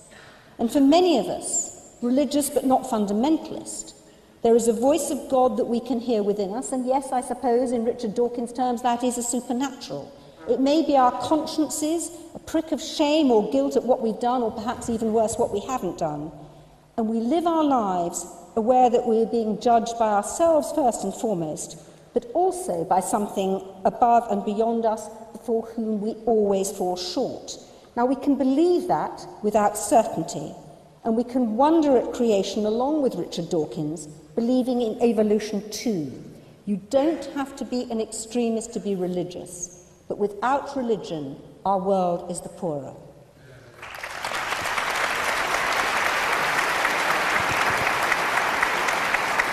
Anthony Grayling. Anthony? Oh, I'm so sorry, yes. Lost in thought for a moment there.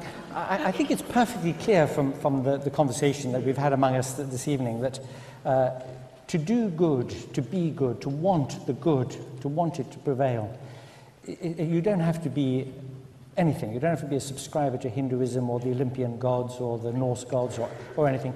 In fact, on the contrary, if you look back across the landscape of history and you see how humanity has been loaded with suffering and division and conflict as a result of religious differences, you look back, you see that early Christians of different sects who loathed one another so much that when they were thrown to the lions, they used to run to opposite ends of the thing so they wouldn't be eaten by the same lions. And you look at what's happening in Baghdad today, you think of the way history screams at us with gory throats about the atrocities that have been committed in the name of faith.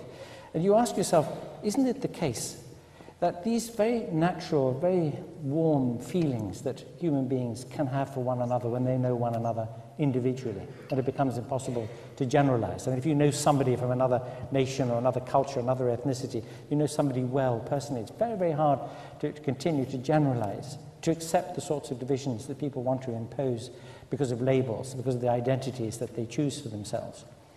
And you see that the deepest division that has existed between people in human history, recorded human history, is the set of religious differences which has been productive of so much conflict and suffering.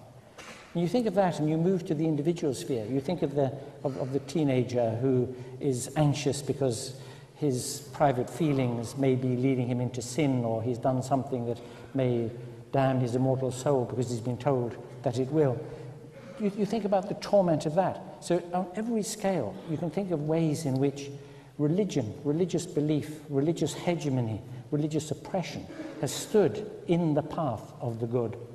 And we know from the historical record how organized religious bodies have resisted tooth and nail every inch of progress that's been made in science. Look at the history of the modern West, for example, since the Reformation. The desire to increase the liberty of the individual against the desire of religion supporting absolute monarchy to keep control over individuals. The idea of the secret policeman who sees what you do in the dark, it's a wonderful instrument of control over people's minds. And what has been sought in the period of time that has elapsed since the Reformation has been an increasing margin of discretion for individuals to make their own choices, make up their own mind, and to live a life which is free of those trammels, in which their imagination and their will is not loaded down with ancient stories that come from the infancy of humankind. Would we be better off without religion? So much better off if only we could breathe the free air of our personal liberty, our choice, our freedom to love one another as human beings and cooperate with one another, not because of labels, not because we don't want to go to hell, but because we choose to.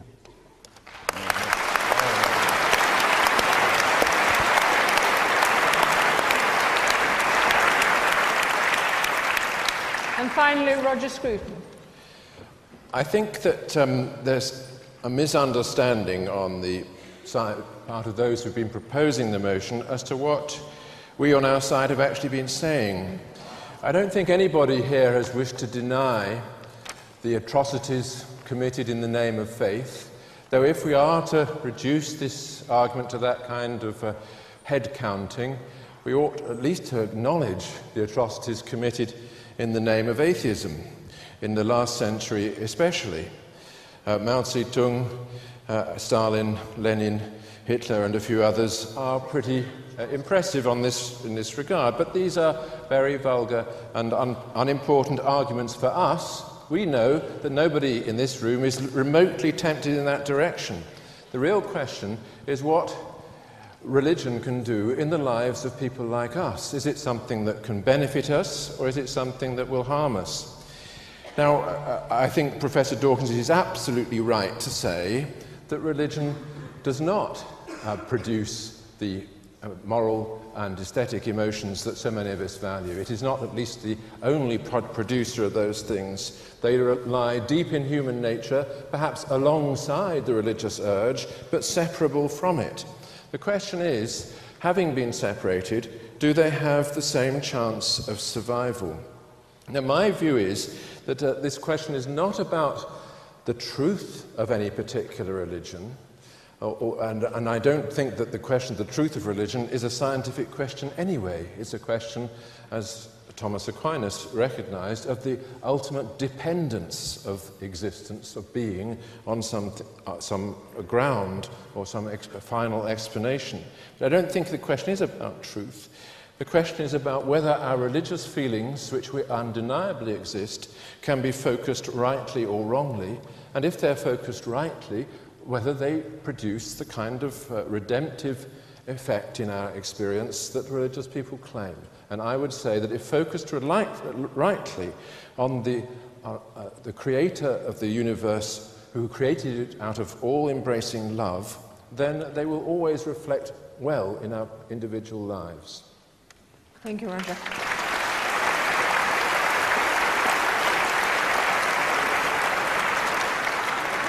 Before I announce the result, I would just like to say that each of these distinguished speakers is prepared to sign books that they have written, which are out there.